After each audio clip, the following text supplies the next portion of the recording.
രാജ്യം ദൈവവചനത്തിലേക്ക് മടങ്ങുമ്പോൾ എന്ത് സംഭവിക്കുമെന്ന ചോദ്യമുയർത്തി അമേരിക്കൻ തലസ്ഥാനത്ത് നടക്കുന്ന അമേരിക്ക റീഡ്സ് ദി ബൈബിൾ പരിപാടിയിൽ പങ്കുചേർന്ന് പ്രസിഡന്റ് ഡൊണാൾഡ് ട്രംപ്. വൈറ്റ് ഹൗസിലെ ഓവൽ ഓഫീസിലിരുന്ന് ബൈബിളിലെ 2-ാം ദിനവൃത്താന്തം 7-ാം അധ്യായത്തിലെ ബൈബിൾ വചനമാണ് അദ്ദേഹം വായിച്ചത്. ദേശത്തിന്റെ സൗഖ്യത്തിനായി ദൈവജനത്തിന്റെ പശ്ചാത്താപത്തെക്കുറിച്ച് പ്രതിപാദിക്കുന്ന പ്രശസ്തമായ ബൈബിൾ വാക്യങ്ങളാണ് ട്രംപ് തെരഞ്ഞെടുത്തത്.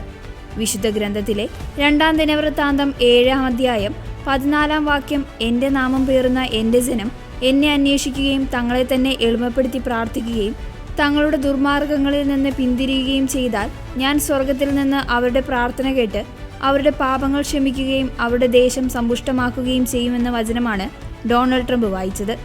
രാജ്യത്തിന്റെ ആത്മീയ ഉണർവിനായി വിശ്വാസികൾ ഒത്തുചേരുന്ന ഈ ആഴ്ചയിൽ ട്രംപിന്റെ പങ്കാളിത്തം ഏറെ ശ്രദ്ധേയമായി. ഇത് വെറുമൊരു വായനയല്ല, മറിച്ചൊരു പ്രഖ്യാപനമാണെന്ന് പരിപാടിയുടെ സംഘാടകയായ ബണ്ണി പൗണ്ട്സ് പറഞ്ഞു. ഏപ്രിൽ 18 മുതൽ 25 വരെ നീണ്ടുനിൽക്കുന്ന 8 ദിവസത്തെ ബൈബിൾ വായനയാണിത്.